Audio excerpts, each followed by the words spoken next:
नमस्ते भाई, उम्मीद करता हूं आप सभी बिल्कुल ठीक होंगे और आज की इस खास क्लास को देखने के लिए आप सभी बिल्कुल तैयार होंगे और एकदम बेहतरीन तरीके से आप इस क्लास को देखने के लिए प्लस इस क्लास को लेने के लिए आप बैठे हैं क्लास के अंदर। और शाम के 8 बजे हुए हैं। आज मैं आपको रोज से ज्यादा गोरा दिखाई दे रहा हूंगा, ठीक है। ये संभवतः ये हो सकता है, ठीक है। और ये इस वजह से है क्योंकि स्क्रीन थोड़ी सी इसकी सिस्टम की कुछ इस तरीके से आपकी डिजाइंड है, थोड़ा सा ये ज्यादा ही गोरा दिखा देती है ना। बट चलो टेंशन मत लेना, चीजों को बहुत अच्छे स्तर पर हम आगे बढ़ाएंगे। दिस इज क्लास नंबर 2, ठीक है। By the way this is class number 2, ये क्लास नंबर 2 है और ये केवल और केवल एप्लीकेशन पर लाइव है। यूट्यूब पर इसका कोई एक्सेस नहीं है, ठीक है। इस बैच के साथ आपको जीराना सुपरशीट का एक्सेस भी मिल जाएगा। साथ ही साथ आपको मैं बता दूं, यह जो क्लास 1 में मैंने सब्जेक्ट के टॉपिक्स को बहुत डीपली बताया था कि क्या कुछ हो सकता है, उस क्लास को आप जरूर देखना। पहली क्लास में मैंने बहुत सारी बातें करी हैं, ठीक है। याद रखना फ्रेशर क्या कर सकते हैं, क्या कुछ हो सकता है। तो एंशिएंट हिस्ट्री हम स्टार्ट कर चुके थे। इसमें origin of human and stone age, ये 2 टॉपिक्स आपके होते हैं, इन्हीं से आपके क्वेश्चंस पूछे जा रहे थे। तो आज की क्लास में पहले इस टॉपिक के बचे हुए क्वेश्चंस पूरे करूंगा, देन आगे बढ़कर मैं इंडस वैली सिविलाइजेशन वाले टॉपिक पर बात करूंगा। देन आगे बढ़ के इंडस वैली सिविलाइजेशन वाले टॉपिक पे मैं डिस्कशन करूंगा। बहुत ध्यानपूर्वक मेरी बातों को समझना शुरू करना। हम टॉपिक जो स्टार्ट करते हैं वो टॉपिक कौन सा है सर? यहां पर हम जो टॉपिक स्टार्ट करते हैं, पहले तो जो टॉपिक लास्ट क्लास में बचा हुआ था उसी को पूरा कर देते हैं। लास्ट क्लास में यहां तक पूरा कर चुका था, बैच के बारे में बताया था। हाँ भाई, क्लास के अंदर जो भी बच्चे हैं टेंशन फ्री रहना। आपके जो डाउट है ना, क्लास के लास्ट के 5 मिनट में ले लेंगे, क्योंकि आज दूसरी क्लास है। तो आज अच्छा खासा कंटेंट हम यहाँ पर डिलीवर करना आप लोगों के लिए चाहते हैं। तो क्लास में जो बच्चे आए हैं, अजय, दीपक, ठीक है, आकांक्षा, नेहा, विक्रम, ठीक है, शुभी, ठीक है, आकांक्षा, हरी, सबका आपका स्वागत है भाई, ठीक है। टेंशन फ्री हो जाओ, सबकी बातें होंगी, सबके हर एक की कमेंट आ रही है, टेंशन मत लो। Now we are starting class, ठीक है। लीजिए, we are starting the class. ये रहा आपके सामने क्वेश्चन नंबर 46, क्योंकि 45 तक कल हो चुका था, है कि नहीं? कौन कौन था कल क्लास में बताना है। चलो, तो सवाल आपके सामने है। पूछा यह जा रहा है आपसे कि भैया निम्नलिखित में से कौन सा काल लोह युग से भी जुड़ा हुआ है? Which of the following age is associated with the iron age? देखो, हड़प्पन एज जो थी, जिसको हड़प्पा सभ्यता कहा जाता है, ये वो सभ्यता जो इंडस वैली सिविलाइजेशन से जुड़ता है। This is related to Indus valley civilisation. ये इंडस वैली सिविलाइजेशन से जुड़ता है, सिविलाइजेशन से जुड़ता है, इंडस वैली सिविलाइजेशन से यह जुड़ता है। किससे जुड़ता है? इंडस वैली सिविलाइजेशन से जुड़ता है। देन आता है नियोलिथिक एज आता है आपका। देन अगला पॉइंट आता है नियोलिथिक एज आता है। तो पहला तो मैंने आपको बता दिया कि सर ये सिंधु घाटी सभ्यता से जुड़ेगा। ये किससे जुड़ेगा? सिंधु घाटी सभ्यता से जुड़ेगा। ये पहला पॉइंट, ये जुड़ेगा सिंधु घाटी सभ्यता से, सिंधु घाटी सभ्यता से जुड़ेगा, सिंधु घाटी सभ्यता से जुड़ेगा। फिर आता है आपका नियोलिथिक एज। नियोलिथिक एज है आपका, ये नवपाषाण काल है, ये नवपाषाण काल है। और नवपाषाण काल जिसको नियोलिथिक एज बोलते हैं, सर ये किसी डायरेक्टली किसी स्पेसिफिक एज से रिलेटेड नहीं है, लेकिन ये काफी हद तक आपका डेवलप्ड आपको एरा दिखाई देगा। This is a very developed era, right? ठीक है सर। इसके बाद आता है आपको उत्तर वैदिक काल। जी हाँ, इस समय लोहे की खोज हो चुकी थी, यहां लोग तलवार वगैरह से भी परिचित हो चुके थे। तो करेक्ट आंसर उत्तर वैदिक काल। नियोलिथिक एज की जो साइट है वो असम में, वेस्ट बंगाल में, कश्मीर में और पूरे भारत के अलग अलग हिस्सों में आपको देखने को मिल जाती है। ठीक बात है, वेरी गुड। इसके साथ साथ जो पूरा पाषाण काल है, पैलियोलिथिक एज आपको देखने को मिलती है। पैलियोलिथिक एज आपको जो देखने को मिलती है, तो पैलियोलिथिक एज के अंदर एक चीज याद रखना कि पैलियोलिथिक एज पूरा पाषाण काल था। इस समय मनुष्य पूरी तरीके से शिकार पर निर्भर था और वह कृषि वगैरह कुछ नहीं जानता था, ना आग को जानता था। आगे बढ़ो, अगला प्रश्न। ये 2023 का एमटीएस का। भारत में महापाषाण काल यानी मेगालिथ स्थापित करने की प्रथा लगभग कितने वर्ष पुरानी शुरू हुई? ठीक है, इरेक्टिंग मेगालिथ ये कब शुरू होती है? मेगालिथ बनाने की जो प्रक्रिया है वह शुरू कब होती है? ठीक है, अगर हम बात करते हैं महापाषाण मेगालिथ, ये लगभग 3000 वर्ष पहले यानी 1000 ईसा पूर्व में शुरू हुई थी। मेगालिथ का शाब्दिक अर्थ होता है बड़ा पत्थर होता है, जिसका उपयोग कब्रिस्तान या शवों को दफनाने के लिए किया जाता है। अब इस इमेज को आप देखिए, यहां पे इस पत्थर के अंदर तो बॉडी को दफनाया गया है, यहां पर तो आपकी बॉडी दफनाई गई है। क्या दफनाई गई है? बॉडी। इसके आसपास ये पत्थरों का समाधान का प्रकार तैयार किया गया है। ठीक है, तो मेगालिथ का शाब्दिक अर्थ होता है बड़ा पत्थर, जिसका उपयोग कब्रिस्तान या शवों को दफनाने वाले स्थानों को चिन्हित करने के लिए किया जाता था। अगर आप देखेंगे, अगर आप क्रिश्चियंस की कब्र देखते हैं, क्रिश्चियंस की कब्र देखते हैं, तो क्रिश्चियंस की कब्र पे वो बड़ा पत्थर लगता है, उसके नीचे व्यक्ति को दफन किया जाता है। तो कुछ इसी प्रकार की प्रैक्टिस जो है वह एक टाइम पर इस पीरियड में की जाती थी, जो अब से 3000 वर्ष पूर्व यानी 1000 बीसीई में यह किया जाता था। 1000 बिफोर कॉमन एरा में यह किया जाता था। एक तरीके से किया जाए तो एपिटॉफ, इसके लिए जो स्टडी होती है, इसकी स्टडी को क्या बोलते हैं, मेगालिथ की स्टडी को हम बोलते हैं एपिटॉफ। एपिटॉफ, इसको एपिटॉफ कहा जाता है। ठीक है, थोड़ा सा याद रखेंगे, परफेक्ट है जी हाँ सर। जो ब्रह्मगिरी जगह है और आदि चलनूर जगह है, यहां इनके स्थल हैं। कहां? ब्रह्मगिरी और आदि चलनूर। इसके एविडेंस कहां पर है? एविडेंस कहां पर है? ब्रह्मगिरी और आदि चलनूर। ब्रह्मगिरी में भी है और आदि चलनूर में भी है। आदि चलनूर में भी है, आदि चलनूर में भी है। ब्रह्मगिरी और आदि चलनूर में इसके एविडेंसेस आपको देखने को मिल जाते हैं, है कि नहीं? हाँ जी सर, बिल्कुल मिल जाते हैं, है कि नहीं? हाँ जी। नेक्स्ट हम बात करते हैं, आगे देखिए। टेकवाड़ा नामक लोह युगीन स्थल भारत के किस राज्य में स्थित है? बात को समझना, आयरन एज की साइट है, इसका मतलब है लेटर वैदिक पीरियड की बात चल रही है। ये लेटर वैदिक पीरियड की बात चल रही है, लेटर वैदिक पीरियड। ठीक है, लेटर वैदिक का मतलब है उत्तर वैदिक काल है, उत्तर वैदिक काल है, उत्तर वैदिक काल है। ये क्या है? उत्तर वैदिक काल आपको दिखाई दे रहा है। अब इसके रिगार्डिंग अगर आपसे पूछें कि ये कहां पर है, तो इसमें समझना सर, जो टेकवाड़ा है वो महाराष्ट्र में है। टेकवाड़ा है महाराष्ट्र में, आपको दिखाई पड़ता है। टेकवाड़ा इज एट महाराष्ट्र, टेकवाड़ा महाराष्ट्र में है। दूसरा समझना, यह स्थल जो है ये चैल्कोलिथिक संस्कृति के बाद आयरन एज के अवशेषों को दर्शाता है। It discuss about iron age. ठीक है, इसके अंदर आयरन एज के बहुत अच्छे खासे साक्ष्य मिलते हैं। ठीक है, टेकवाड़ा प्रसिद्ध पुरातात्विक स्थल जो है यह बहदराबाद या बहल के ठीक विपरीत दिशा में नदी के दूसरे छोर पर है। बहल, ऐसे एक नदी आपकी चलेगी, एक तरफ है बहल और एक तरफ है टेकवाड़ा। टेकवाड़ा है, और ये है कहां सर? ये महाराष्ट्र में है। ये कहां पर है? ये महाराष्ट्र में है। और अगर मैं यहां पर बताऊं आपको, ठीक है, अगर मैं आपको बताऊं कि सर ये है मुख्य तौर पर चैल्कोलिथिक साइट भी थी, पहले चैल्कोलिथिक साइट थी, बाद में आयरन एज साइट भी ये रही है। ब्लैक एंड रेड जो बर्तन है वो यहीं पर दफनाए गए थे। यहां से पॉलिशदार आकृतियां भी मिली हैं जिन पर पॉलिश होती है, जैसे एक सहारनपुर में यूपी में मिली थी। अच्छा, हाँ हाँ, मुझे पता है आपका जवाब सही है। अच्छा, ये और बताओ मुझे कि आप में से कितने ऐसे छात्र हैं जो रेगुलर क्लास करना चाहते हैं? यार देखो, अगर आपने थियरी नहीं करी है तो फिर इशू आएगा, है ना।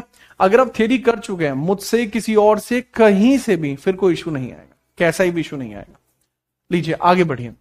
लोह युग के बारे में निम्नलिखित में से कौन सा कथन सत्य है? Which of the following statement is true about the iron as?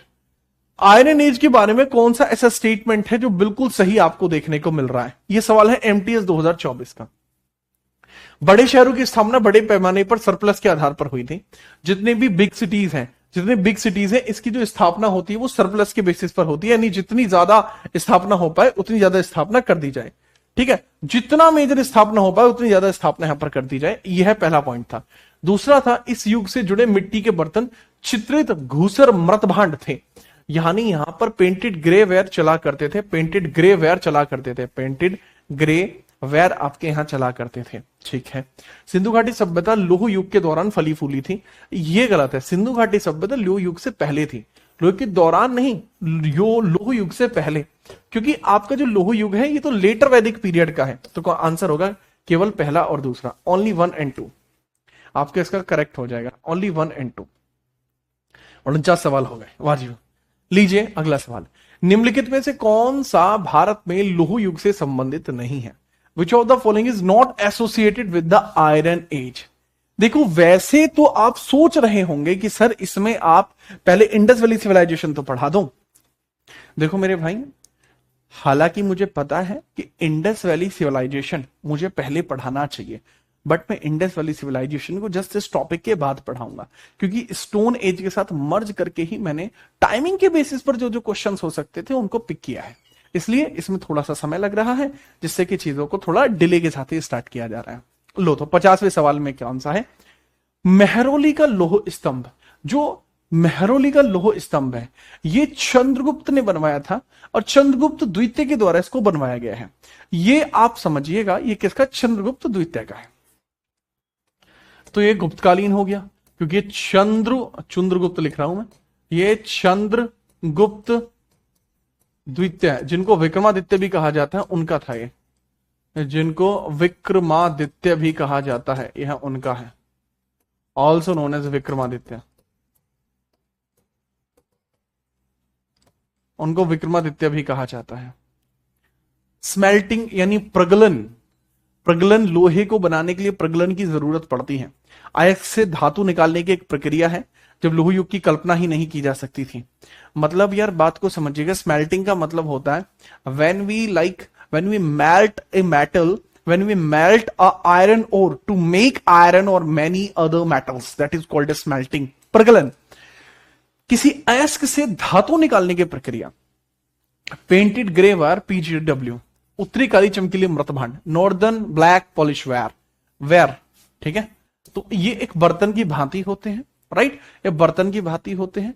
और लौह युग में उत्तर प्रदेश से इनकी प्राप्ति हुई, 10,000 से 600 वर्ष पुराने ये आपके होंगे, ठीक है। NBPW है और ये पेंटेड ग्रे वायर, दोनों ही ऐसे हैं, तो दोनों के दोनों आयरन एज से हैं, लेकिन मेहरौली का लौह स्तंभ कनेक्टेड नहीं है। अगला प्रश्न है, यह सवाल CDS का है। कल एक बच्चे की डिमांड थी कि सर CDS के क्वेश्चन कृपया करके शामिल किए जाएं, तो CDS 2024 का सवाल आपके सामने फेंक के मारा गया है। तो CDS के एक सवाल को उसी तरीके से कर दीजिए जिस तरीके से मजा आ जाए, जिस तरीके से मजा आ जाना चाहिए। ऐसा ना हो कि मजा ही ना है, वो भी तो सोच के चलो, मजा आ जाना चाहिए। आपके सामने प्रश्न बहुत लाजवाब है, बताएं फटाफट से, जोर का सवाल है। देखो मेरे भाई, गुफराल, अरे ए करना बंद करो, पहले बात समझो। गुफरकाल यह है आपका वो क्षेत्र है जहां जी है जम्मू कश्मीर का नियोलिथिक साइट है। ये कहां से है सर? ये जम्मू एंड कश्मीर की है और नियोलिथिक साइट है, नवपाषाण की है, नियोलिथिक साइट है आपकी, यानी नवपाषाण की साइट है, नवपाषाण साइट है गुफरकाल। गुफकराल, यहां पे क्या मिला है? कुम्हार की गुफा मिली और गर्त का आवास मिला है। परफेक्ट। मेहरगढ़ बलूचिस्तान के बोलन दर्रे के पास स्थित है, पाकिस्तान में ही है। चिरांद आपको बिहार में देखने को मिलता है, बिहार में हड्डियों के उपकरण मिले। और उतनूर आपको राख के टीले के तौर पर देखने को मिलता है। उतनूर कहां देखने को मिलता है? उतनूर का कई बार पूछा जा सकता है, आंध्र प्रदेश और तेलंगाना में है। मवेशियों के गोबर को जलाने की बात मिली है, यह है आपका आंध्रा / तेलंगाना में, आंध्रा और तेलंगाना में, ठीक है, याद रखिएगा। अगला प्रश्न ये रहा, सोहन संस्कृति के संदर्भ में निम्नलिखित कथनों पर विचार कीजिए और असत्य कथन का चयन कीजिए। ठीक है, तो हम किसके बारे में डिस्कशन कर रहे हैं? इसमें असत्य कथन की बात कर रहे हैं। असत्य कथन का चयन करना है, किस पे विचार करना है? सोहन संस्कृति के बारे में बात कर रहे हैं। सोहन संस्कृति कल्चर की बात हम कर रहे हैं, ठीक है, सोहन संस्कृति की बात हम यहां पर कर रहे हैं, ठीक है। बताइए, ये निम्न पुरापाषाण काल से संबंधित है, लोअर पैलोलिथिक से है? नहीं सर। यहां से चॉपर चॉपिंग उपकरण प्राप्त हुए? नहीं सर। ये एनवॉडिया ने सोहन घाटी के नहीं खोजा था। ऐसे भारी मात्रा में हस्त कोठार मिले हैं। एग्जैक्टली जो सोहन संस्कृति है ना, ये सोहन संस्कृति है, यह आपकी पेबल, चौपार और चॉपिंग उपकरण के लिए प्रसिद्ध है, ठीक है। किसके लिए प्रसिद्ध है? चॉपर चॉपिंग उपकरण प्राप्त हुए हैं, थोड़े बहुत तो प्राप्त हुए हैं इसके। हाँ ये तो हुए हैं, असत्य ही तो पूछा था, हाँ सही तो था। देखो ये प्राप्त हुए हैं, ये पुरापाषाण से ही है, और एनवाडिया ने ही 1928 में सोहन घाटी के प्रथम उपकरण खोजे थे। तीनों सही हैं, लेकिन ये हस्त कोठार नहीं मिले। हस्त कोठार साउथ इंडिया से मिले हैं, साउथ इंडिया से मेजरली हस्त कोठार आपके प्राप्त हुए हैं, जिसकी पहली खोज 1863 में हुई थी, ठीक है, याद रखेंगे। ओके, हाँ ठीक है, हाँ असत्य कथन था, यही था। ओके ठीक है सर, ओके। अच्छा, वाडिया ने तो 1928 में इसकी खोज करी थी, उपकरण खोजे थे, लेकिन इस पे विस्तृत खोज किसके द्वारा की गई थी? वो 1935 में डी टेरा ने करी थी। इसमें विस्तृत खोज किसने करी थी? डी टेरा ने। विस्तृत खोज किसके द्वारा की गई थी? विस्तृत खोज किसके द्वारा की गई थी वो बताइए सर। इसमें जो विस्तृत खोज की गई थी वह की गई थी डी टेरा 1935। 1935 में होती डी टेरा के द्वारा, डी टेरा के द्वारा हुई थी।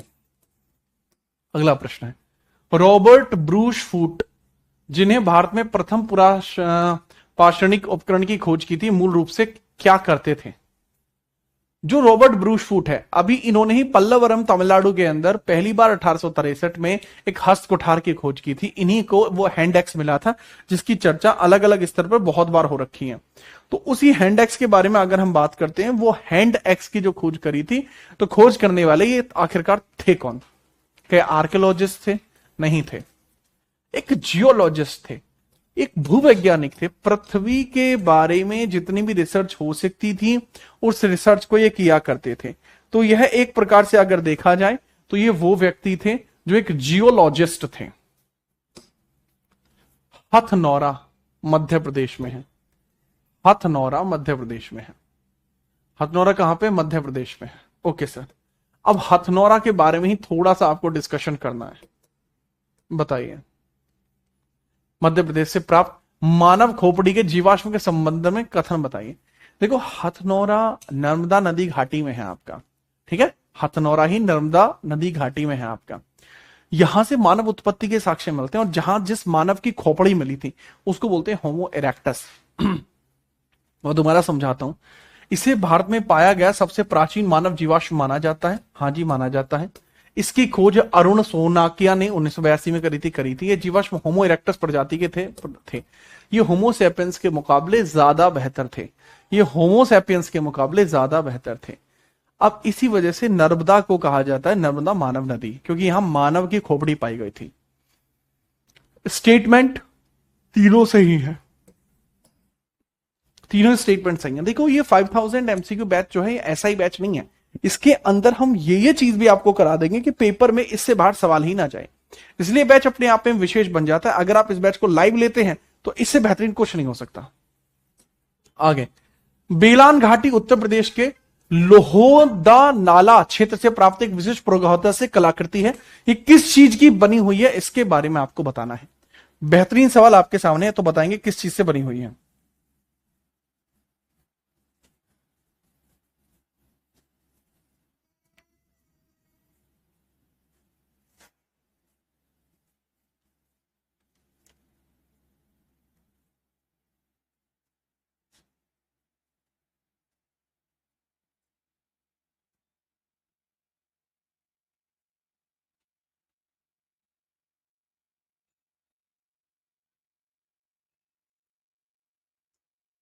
ठीक है, याद रखिएगा। कोई समस्या है? नहीं सर, ओके ओके है, ठीक है। तो अगर हम बात करते हैं इसके लोहनंदा, अरे अरे अरे, हाँ, लोहनंदा नाला रीजन की बात कर रहे हैं, जो बिलान घाटी के अंदर आपको देखने को मिलता है। इसके बारे में ही सारा डिस्कशन किया गया है, तो इसके बारे में आप पूरे डिस्कशन को समझेंगे। हाँ, बिलान घाटी का है ना? यस, अब समझेंगे। एक स्पेसिफिक प्रीहिस्टोरिक आर्टिफैक्ट मिला है जो लोहनदा नाला रीजन ऑफ बिलान वैली से मिला है। ये किसका बना हुआ है? बोन का बना हुआ है। It is made of bone. It is made of bone. ये बोन का बना हुआ है। किसका? बोन का बना हुआ है। अच्छा, बिलान घाटी की खुदाई किसने की थी? जीआर शर्मा ने करी थी, जो इलाहाबाद यूनिवर्सिटी के अंदर प्रोफेसर थे। उन्होंने यहां पर इस चीज को खोदा था। ठीक है, याद रखना। 56वां सवाल ये रहा, महाराष्ट्र की किस स्थल से भारी मात्रा में शुतुरमुर्ग के अंडों के छिलके मिले हैं जिन पर ज्योमेट्री नक्काशी की गई है? From which site in the Maharashtra have a large number of ostrich eggshells with geometric carving have been discovered? देखो, अंडे मिले हैं जिन पे ज्योमेट्रिक कार्विंग भी की गई है। ऑस्ट्रिच के अंडे विद ज्योमेट्रिक कार्विंग, मतलब ऐसा भी हो सकता है कि ये जो लोग थे ये अंडे को ऐसे रखते थे जैसे वो कोई आर्टिफैक्ट हो, या ऐसा भी हो सकता है कि उसको स्टोरेज के तौर पर भी यूज करते थे, क्योंकि उसका शेल बहुत मजबूत होता है। तो ये पाटने में मिले थे, और ये अपर पैलोलिथिक एज के हैं। पाटने में मिलते हैं। पाटने में अपर पैलोलिथिक एज के आपके हो जाएंगे महाराष्ट्र के जलगांव में। ये महाराष्ट्र के जलगांव में है। महाराष्ट्र के जलगांव में, जलगांव में आपको देखने को मिल जाएंगे। जलगांव में देखने को मिल जाएंगे। तो पाटने में आपको ये देखने को मिलेंगे। कोई दिक्कत है? कोई दिक्कत यहां पर नहीं है। तो रेडियो कार्बन डेटिंग के हिसाब से पता लगता है कि ये 25,000 से लेकर 40,000 वर्ष पुराने हैं और इसको ऐसे सॉल के द्वारा इसको खोद की गई थी। ऐसे सॉल के द्वारा खोद की गई थी। खुदाई किसने करी थी? यहां पे ऐसे सॉल ने करी थी। ऐसे सॉल के द्वारा की गई थी। ऐसे सॉल के द्वारा की गई थी। ठीक है, याद रखेंगे, बेहतरीन है। नेक्स्ट है भीमबेटका की गुफाएं। जो भीमबेटका केव्स हैं, भीमबेटका केव्स, भीमबेटका की गुफाएं हैं मध्य प्रदेश के संदर्भ में निम्नलिखित में से कौन सा कथन सही नहीं है? इसकी खोज 1957-58 में वीएस वाकड़कर ने की थी। सही है। यह मध्य प्रदेश के रायसेन में है। सही है। यहाँ की शैल चित्रों में केवल नवपाषाण काल और ऐतिहासिक काल के चित्रण, ये गलत है। ये यूनेस्को में था, ये सही है। ये गलत क्यों है? क्योंकि यहां पर नवपाषाण काल के नहीं, यहाँ पूरा पाषाण काल, मध्य पाषाण काल सबके साक्ष्य हैं। तकरीबन 400 चित्र हैं जो कि अलग अलग जगह से बिलोंग करते हैं। तो इसमें चित्र कितने हो गए? 400 चित्रण इसमें लगभग किए गए हैं। इसमें 400 पिक्चर्स हैं, 400 पिक्चर्स हैं जो अलग अलग लोगों की यहां पर क्लिक की गई हैं, अलग अलग लोगों की हैं। तो वो चीज भी आप यहां पर समझ रहे हैं। आगे बढ़िए। नेक्स्ट, मध्य पाषाण काल के संदर्भ में निम्नलिखित कथनों पर आपको करना है विचार। मेसोलिथिक पीरियड एक वो पीरियड जब बर्फ पूरी तरह से पिघल चुकी थी। मनुष्य धीरे धीरे एग्रीकल्चर को सीखने का प्रयास कर रहा था, पशुओं को पालतू बना चुका था। देखो, मध्य पाषाण काल का सबसे बेस्ट एग्जाम्पल क्या होता है? डोमेस्टिकेशन ऑफ एनिमल्स इसका बेस्ट एग्जाम्पल है। इस काल में जलवायु गर्म और शुष्क होने के कारण हिमयुग पूरी तरीके से समाप्त हो गया। सही है। इस काल के उपकरण और माइक्रोलिथ, बिल्कुल। भारत के मध्य पाषाण काल के संदर्भ में सर्वप्रथम जानकारी 1867 में CL कोलाइकल के द्वारा दी गई थी। करेक्ट है। तीनों ही स्टेटमेंट इसमें करेक्ट होंगे, तीनों ही स्टेटमेंट इसमें करेक्ट होंगे। इसके बारे में याद रखना, ध्यान से याद रखना।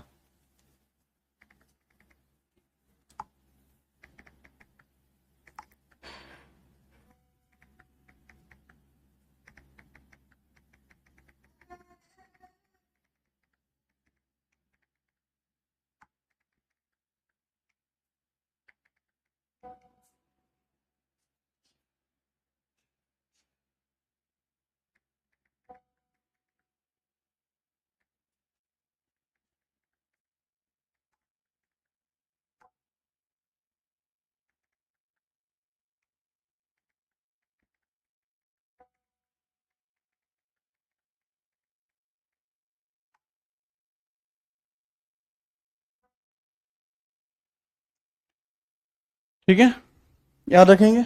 लीजिए, भारत में पशुपालन एनिमल हस्बेंड्री के प्राचीनतम साक्ष्य मध्य पाषाण काल के किन दो प्रमुख स्थलों से प्राप्त हुए हैं? मैंने फिर वही बात करी कि भाई अभी मध्य पाषाण काल की जब जब बात आए तो वो इसी प्रकार से आपकी होगी। ठीक है, मध्य पाषाण काल। देखिए, हम एनिमल हस्बेंड्री के बारे में बात करते हैं। इसके प्राचीनतम साक्ष्य मध्य पाषाण काल के हैं, इनके बारे में बात करते हैं। देखिए सर, एक एक करके मुझे इसका डिस्कशन करना पड़ेगा। ये दरअसल दो तरीके से होता है। मध्य प्रदेश के अंदर होशंगाबाद है, जिसका नाम वर्तमान में नर्मदापुरम है। वहां पर एक आदमगढ़ एक जगह है, ठीक है, और राजस्थान के भीलवाड़ा भी एक जगह है। आदमगढ़ एक जगह है, राजस्थान के भीलवाड़ा एक जगह है, वहां बागौर है। आदमगढ़ मध्य प्रदेश से हमें पता लगा है कि मनुष्य और कुत्ते साथ में रह रहे हैं, या मनुष्य प्लस जो आपके डॉग्स हैं उनके साथ में रहने की बात पता लगी है, लेकिन हमें नहीं पता वो एक दूसरे के पालतू हैं नहीं है। लेकिन बागौर में ये चीज क्लियर होती है कि ये डोमेस्टिकेशन है। आदमगढ़ में हमें पता लगता है कि मनुष्य कुत्ते एक ही घर के अंदर हैं, लेकिन हमें बाद में पता लगता है कि उनका डोमेस्टिकेशन किया गया है। और बागौर भारत का सबसे बड़ा लार्जेस्ट मेसोलिथिक साइट है, जिसकी खुदाई BN मित्र ने करी थी, VN मित्र के द्वारा की गई है। This is largest Mesolithic site, this is largest Mesolithic site.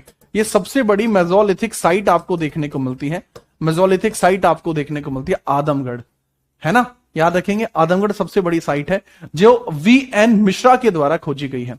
इसका एक्सकवेशन VN मिश्रा ने किया है। एक्सकवेशन किसने किया है? VN मिश्रा ने करा है, और VN मिश्रा ने करा है। लीजिए, उत्तर प्रदेश के प्रतापगढ़ जिले में स्थित किस मध्य पाषाणिक स्थल से एक ही कब्र में 3 मानव कंकाल एक साथ दफन हुए हैं? बहुत ही इंपॉर्टेंट क्वेश्चन है। ये इंपॉर्टेंट क्वेश्चन ऐसा जरूरी है कि बार बार इसमें से सवाल बनते हैं। अब यहां पर मैं आपको बताता हूं करेक्ट आंसर क्या होना चाहिए। दमदमा। दमदमा क्यों फेमस है? एक ही केव के अंदर इसमें है। देखो अगर हम बात करते हैं दमदमा, दमदमा के अंदर आपको दिखाई पड़ेंगे कि यहां 41 मानव ग्रेव्स मिली हैं। 41 ग्रेव्स यहां पर थी। टोटल ग्रेव्स यहां पर थी 41। टोटल ग्रेव्स कितनी थी यहां पर? टोटल ग्रेव्स थी मेरे भाई यहां पर 41।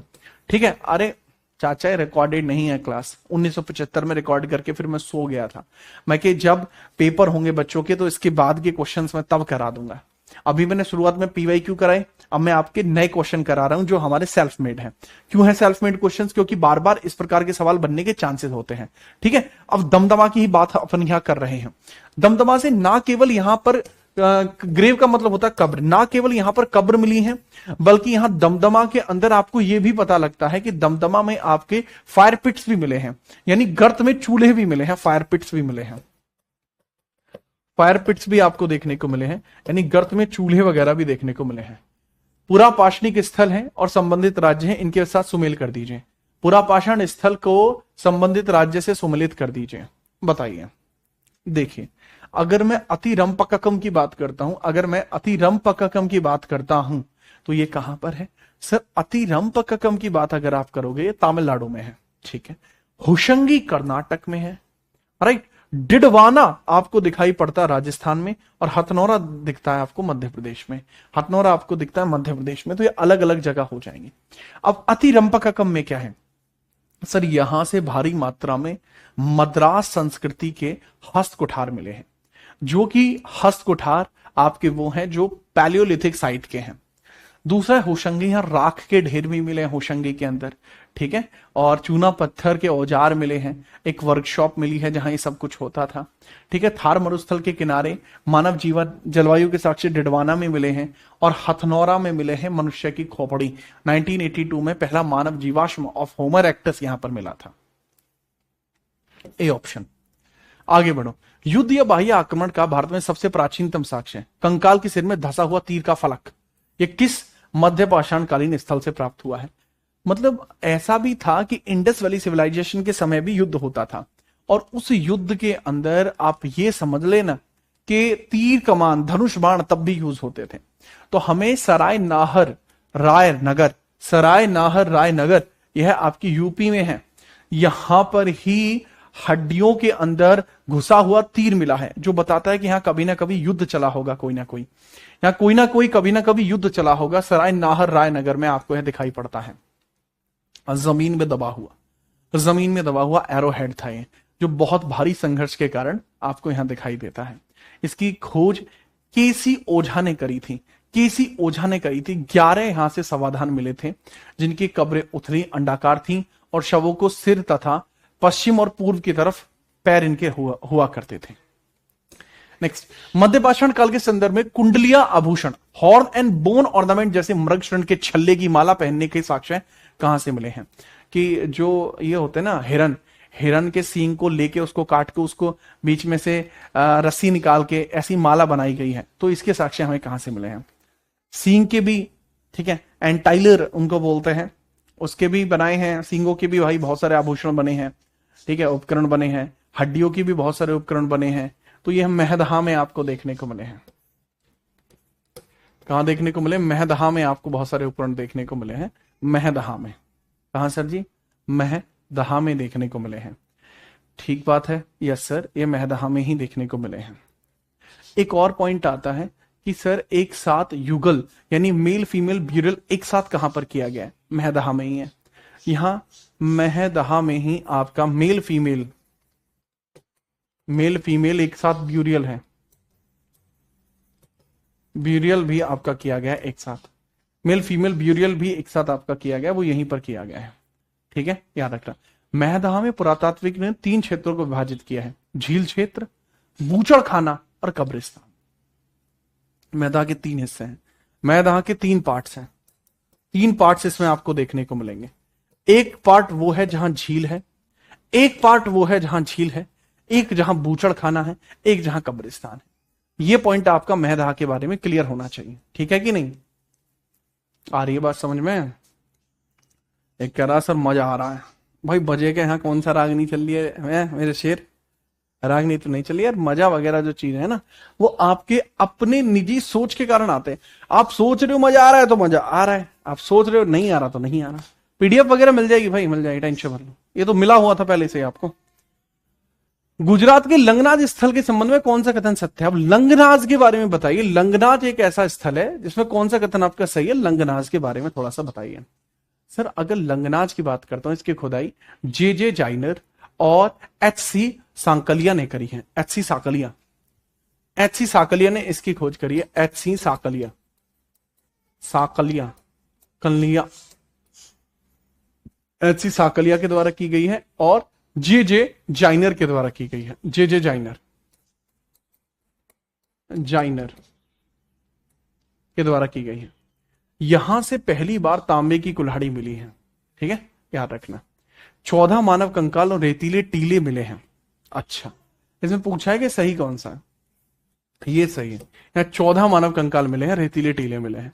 विशुद्ध नवपाषाण स्थल ये नहीं है। पहली बार तांबे की कुल्हाड़ी यहां नहीं मिली। निवासी केवल समुद्री मछलियों का व्यापार करते थे, ये भी गलत है। ठीक है, याद रखना। अब लंगनाज के अंदर गैंडे, लंगूर, नीलगाय, जंगली सुअर, इनकी जली हुई हड्डियां भी मिली हैं। स्पष्ट होता है कि ये इनका शिकार करके इनका मांस खाते थे। उस पर मांस भी लिपटा हुआ मिला है, वो भी पका हुआ।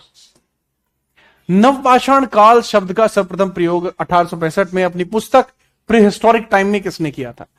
छोड़ो इन बातों को, आप मुझे बताइए प्री हिस्टोरिक टाइम किताब किसकी है? किताब का नाम है प्री हिस्टोरिक किताब, ये किसकी है? सर ये ल्यूबॉक की किताब है, जॉन ल्यूबॉक की किताब है। This is the book of John ल्यूबॉक।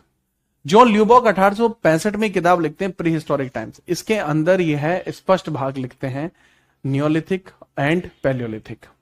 नवपाषाण काल की क्रांति जो है ये इनके बीच में रही है। भारत में नवपाषाण काल के उपकरण पॉलिशदार कुल्हाड़ी 1868 में ली मिजूअर को उत्तर प्रदेश की तौस नदी में मिले थे। ठीक है, याद रखना। लेकिन जो नियोलिथिक टर्म है या प्री हिस्टोरिक एज 1865 में आपका यूज हुआ था। बट पॉइंट निकल कर आता Mesolithic. Mesolithic period 20th century के अंदर अलग से जोड़ा गया था। ये पढ़ने की सरलता के लिए जोड़ा गया है। ठीक है, जिसको ट्रांजिशनल फेज के तौर पर देखा जाता है, याद रखेंगे। सुभाष। नेक्स्ट, मेहरगढ़ बलूचिस्तान। पाकिस्तान के संदर्भ में निम्नलिखित कथनों पर विचार करिए। पाकिस्तान के संबंध में, ये बोलन दर्रे के पास कच्ची मैदान है, बिल्कुल है। भारतीय उपमहाद्वीप में कृषि और प्राचीनतम साक्ष्य आपके यहीं मिले हैं, मिले हैं। यहां के लोग आयताकार और चौकोर मिट्टी के ईंटों के घरों में रहते थे। जी हां, रहते थे, उसके भी साक्ष्य मिले हैं। Correct answer again D. गेहूं की 3 किस्में मिली थी, जौ की 2 किस्में मिली थी।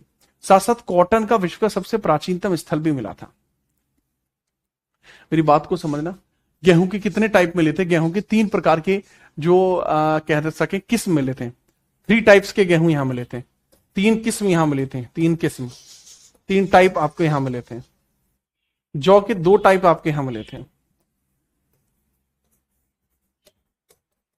टाइप आपके यहां मिले थे, 2 प्रकार आपके यहां मिले थे। ठीक है, ये आप थोड़ा सा यहां पे समझ लेंगे। ठीक है, याद रखना। जी हाँ, मेहरगढ़ के घरों के निर्माण धूप में सुखाई गई मिट्टी की ईंटों से होता था। मड ब्रिक्स से होता था इनका निर्माण। मड ब्रिक्स बनती थी। क्या बनती थी? मड ब्रिक्स बनती थी। BRICS, mud bricks. मड का मतलब होता मिट्टी। ठीक है, एक तरीके से कीचड़ भी कह सकते हो, तो कीचड़ की मिट्टी से ही बनकर तैयार होते थे। ठीक है। अच्छा, यहां सबसे पहले ना डेंटिस्ट्री के भी साक्ष्य मिले हैं। मानव के दांत में ड्रिल करने का प्रमाण भी यहीं मिला है। तो दुनिया के सबसे पुराने जो है मेहरगढ़ जो है, यहां पर ओल्डेस्ट डेंटिस्ट्री डेंटिस्ट्री एविडेंस भी मिले हैं। लेंस भी मिले हैं। डेंटिस्ट्री एविडेंस भी आपके यहीं देखने को मिल जाएंगे। ठीक है, याद रखना। ठीक है, याद रखना।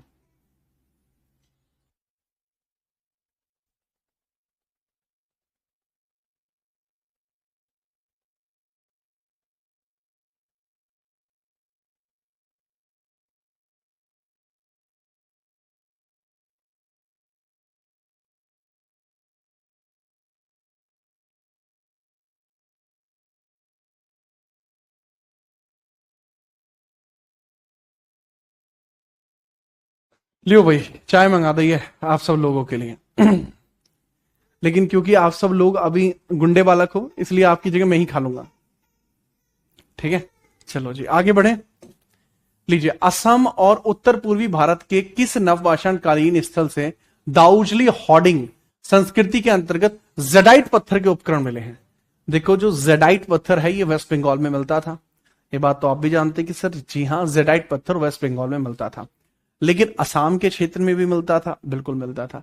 तो असम के अंदर जो दीमा हसाओ पहाड़ियां हैं, असम के अंदर जो दीमा हसाओ पहाड़ियां हैं, अब पॉइंट आता है असम में ये कहां पर है? सर ये दाउजली हॉर्डिंग में ही है, ऑब्वियसली।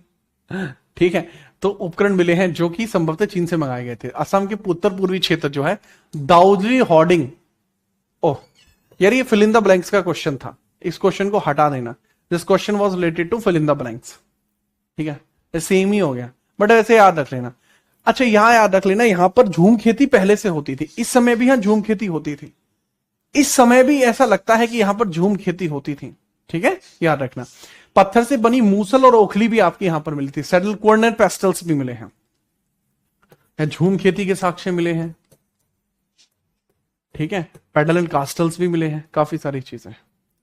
69वां सवाल, दक्षिण भारत के किस नवपाषाण कालीन स्थल से कपड़ा बुनाई और सूत काटने के लिए मिट्टी के चक्र स्पाइनल वुड का साक्ष्य मिला है? सूत काटने के साक्ष्य कि भाई सूत काटा गया है, तो बताइए कहां पर है? सर कर्नाटक के बेल्लारी जिले में है। क्या पर? कर्नाटक के बेल्लारी जिले में ताकलकोटा। ताकलकोटा, संगनकल्लू भी कर्नाटक में है, बट ताकलकोटा आपकी एक ऐसी जगह है जो कि आपको देखने को मिलती है कर्नाटक के बेल्लारी डिस्ट्रिक्ट में। बेल्लारी डिस्ट्रिक्ट में है, बेल्लारी डिस्ट्रिक्ट है आपका कर्नाटक का, बेल्लारी कर्नाटक है, बेल्लारी कर्नाटक का डिस्ट्रिक्ट है। यहीं पर ये सारे साक्ष्य आपके मिल जाएंगे बेल्लारी में। ठीक बात है जी हाँ। यहां पर ईयर ऑर्नामेंट भी मिले हैं, कान के ऑर्नामेंट भी मिले हैं, जो भारत में पाषाण काल में सोने के उपयोग का पहला प्रयोग और दुर्लभ उदाहरण भी दिखाता है। यहां बच्चों के शवों को दो बर्तन के बीच रखकर घर के फर्श के नीचे दफनाने की प्रथा का साक्ष्य भी मिला है। बहुत समझो यार, तक्कलकोटा से। ठीक है, ये सारी चीजें मैं बताता चल रहा हूं, जैसे कुछ मैं नहीं लिख पाता हूं ना तो आप लिख लिया करो। जैसे आप लिख सकते हैं, यहाँ पे अर्ण बुरियल भी मिले हैं। ठीक है, बर्तनों के साथ, कलश के साथ दफनाना भी हुआ है, अर्ण बुरियल, यानी कलश के साथ दफनाना भी यहां पर किया गया है। कलश के साथ दफनाना, दफनाना भी यहां पर किया गया है। कलश के साथ दफनाना भी आपका यहां पर हुआ है। ठीक है, और लेकिन ये किसके लिए हुआ? चाइल्ड के लिए हुआ है, और वो घरों के बीच में। ठीक है, नेक्स्ट, राजस्थान के अंदर आहार संस्कृति को पुरातत्व में किस अन्य नाम से जाना जाता है जो इसकी धातु संबंधी विशेषता है? देखिए, आहार कल्चर आपकी चैल्कोलिथिक पीरियड की है और इसका बेस्ट एग्जांपल है, इसी वजह से इसको तांबावती कहा जाता है। तांबे का मतलब होता है कॉपर, तो कॉपर से ही आपकी बनती है चैल्कोलिथिक पीरियड, यहीं से बनता है आपका चैल्कोलिथिक पीरियड, यहीं से बनता है चैल्कोलिथिक पीरियड। ठीक है, यहीं से बनता है चैल्कोलिथिक पीरियड। इस संस्कृति में एक अन्य स्थान है गिलुंड, जो तम्रपाषाण काल की पक्की ईंटों का एकमात्र वर्तमान साक्ष्य भी है। गिलुंड भी आपका यहीं पर है, गिलुंड भी आपका यहीं पर है। Even Gilund is also here, जो गिलुंड है वो भी यहीं पर है। गिलुंड, गिलुंड भी आहार कल्चर का हिस्सा, आहार का है, आहार राजस्थान का है, इसके बारे में भी याद रखना। आहार संस्कृति बनास नदी के पास है, इसलिए इसे बनास कल्चर भी बोलते हैं। ठीक है, बनास संस्कृति बोलते हैं आहार को। ठीक है, चलो लीजिए अगला प्रश्न पूछा गया है, निम्नलिखित में से कौन सा ताम्रपाषाण कालीन स्थल निधि संस्कृति या ताम्र संचय, कॉपर हॉर्ड्स और गेरुए रंग का मृतभांड ओसीपी रखते थे? ऑर्क कलर्ड पॉटरी सबसे ज्यादा आपकी कहां पर मिली है? ऑर्क्ड कलर पॉटरी। ठीक है, तो 2000 से 1500 साल पुरानी है। सैपई में, अंतरजी खेड़ा और गुंगरेया। ठीक है, ये तकरीबन 2000 से 1500 बीसीई की हैं। बीसीई का आपका ये समय होगा, 1500 बीसीई का समय होगा। ये हर जगह मिली है कॉपर हॉर्ड्स। नेक्स्ट, दैमाबाद महाराष्ट्र कालीन है और कौन सा तथ्य इसमें सही है? दैमाबाद किसका है सर? यह है ताम्रपाषाण कालीन है। मैं आपको इंडस वैली वाले दैमाबाद की बात नहीं कर रहा, ये दूसरा है मेरे भाई। जगह वही है लेकिन इस समय इसके फीचर अलग है। दैमाबाद एक कांस्य भंडार था, ब्रॉन्ज होर्ड था एक तरीके का, बहुत अधिक ब्रॉन्ज यहां पर मिलते थे। गोदावरी नदी के प्रवरा के तट पर है, यहां से कांसे की प्रसिद्ध रथ मिला है। ठीक है, एक सैंधव सभ्यता का सबसे बड़ा दक्षिणतम बिंदु भी माना जाता है। सारे इसमें सही हैं। कॉपर एज का ही ये समय था, लेकिन दैमाबाद जो था एक तरीके से ये चैल्कोलिथिक पीरियड के अंदर बहुत बेस्ट जगह थी। मध्यपाषाण काल की अवधि लगभग कितने वर्ष पूर्व मानी जाती है? मध्यपाषाण काल की अवधि लगभग कितने वर्ष पूरी आपके हिसाब से है? सब 12,000 से लेकर 10,000।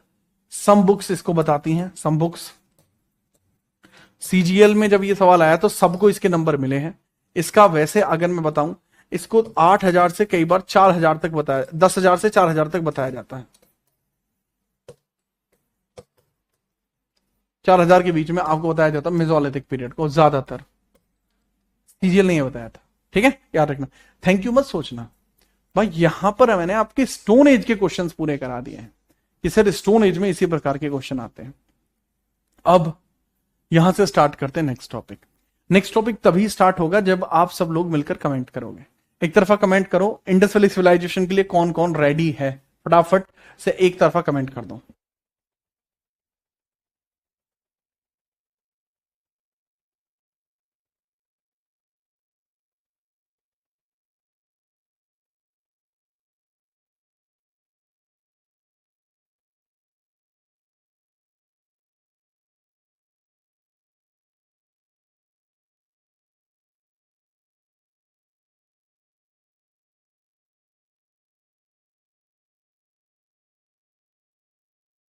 ठीक है, देख लिया आपने, आगे बढ़े हैं? Yes sir, yes sir, yes sir, okay.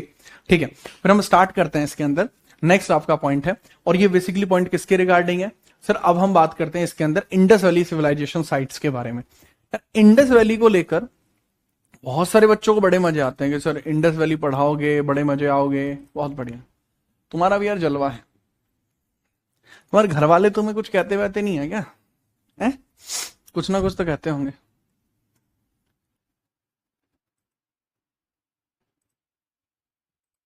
कि सर घर वालों को तो उल्टा हम ही कह देते हैं, बदतमीज हो रहे हो, कहते ये ऐसे नहीं कहते। ठीक है, चलिए स्टार्ट करते हैं। अगला पॉइंट हम अपना स्टार्ट करते हैं। देखो यार, समय बचा है तो क्यों ना समय का सदुपयोग किया जाए, क्योंकि दुरुपयोग तो तुम करते ही आए हो, है कि नहीं? नहीं, आप खुद बताओ, दुरुपयोग तो आप कर ही रहे होते हो।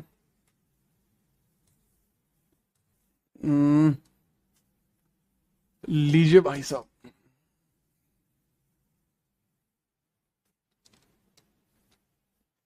लीजिए सर, करता कम। ठीक है, बहुत बढ़िया है ये चैप्टर। इस चैप्टर को स्टार्ट करते हैं, इसे होने दीजिए।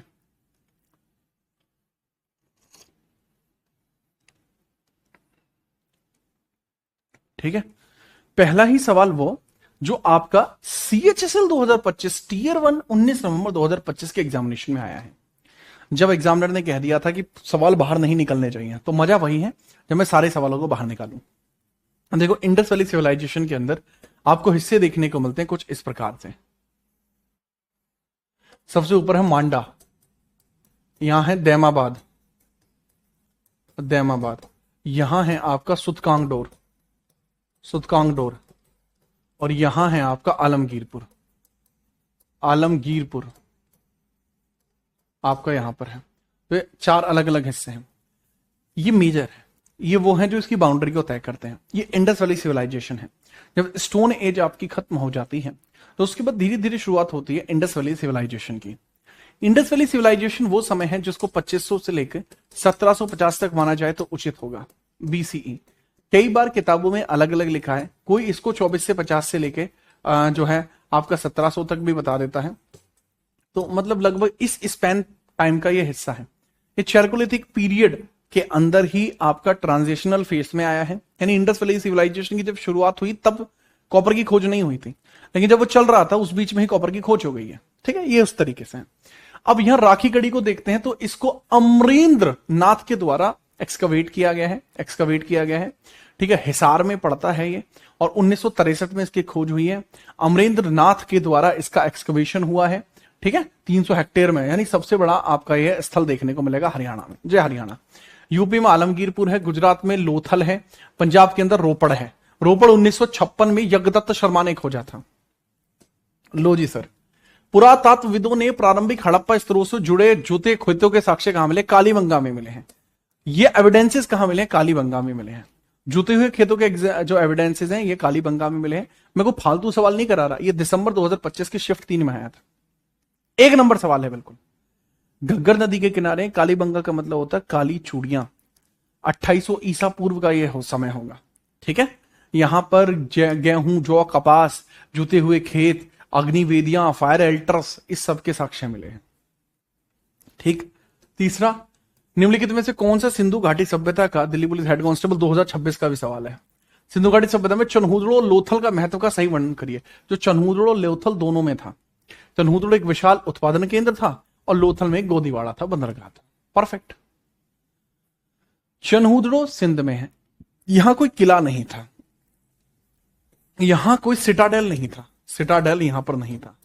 लोथल में था, सिटाडेल था। ठीक है, ईंटों का अन्नागार भी मिला है लोथल में। लीजिए, दायमाबाद हड़प्पा स्थल का, दायमाबाद आप समझिए कि दायमाबाद सबसे दक्षिणतम बिंदु है, साउथ मोस्ट, गुजरात में है। साउथ मोस्ट है।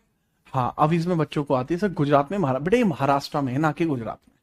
बच्चों को लगता है गुजरात में, ये महाराष्ट्र में। CHSL 2025। ये अगला सवाल है, निम्नलिखित में से कौन सी विशेषता सिंधु घाटी सभ्यता की लाक्षणिक विशेषता नहीं है? मतलब जो सिंधु घाटी सभ्यता में देखने को आपको नहीं मिलती, इसकी लाक्षणिक विशेषता ये है ही नहीं। बताइए, जो इसमें है ही नहीं। कृषि के लिए लोहे के औजार, भाई लोहा तो इसमें खोजा ही नहीं गया था ना, बात खत्म हुई। नहीं है। परफेक्ट। चलो, तो यार इंडस वैली सिविलाइजेशन को मैंने शुरू कर दिया ताकि आप घर से पढ़ लें, और जब आप घर से पढ़ के आएंगे तो कल मैं इंडस वैली सिविलाइजेशन को पूरा पढ़ाऊंगा, है ना, क्वेश्चंस के माध्यम से। अब इसमें इसी प्रकार के क्वेश्चन होंगे, सारे प्रीवियस ईयर क्वेश्चन जितने भी हो सकते हैं। आज की क्लास अपन यहीं तक रखेंगे। कोई डाउट आ रहा है, जो हमारा कस्टमर सपोर्ट नंबर है 8923395887, इस पे कर सकते हैं आप कॉल, टेक्स्ट, जो भी ठीक लगे। इसका PDF आपको पूरा मिल जाएगा, सो दैट कि इसमें जो क्वेश्चन है वो आप पहले ही देख के आए और आपको भी थोड़ा सा रहे कि हाँ हम कुछ घर से पढ़ के चले हैं। कल इसको अपन पूरा करा देंगे। जय हिंद, वंदे मातरम।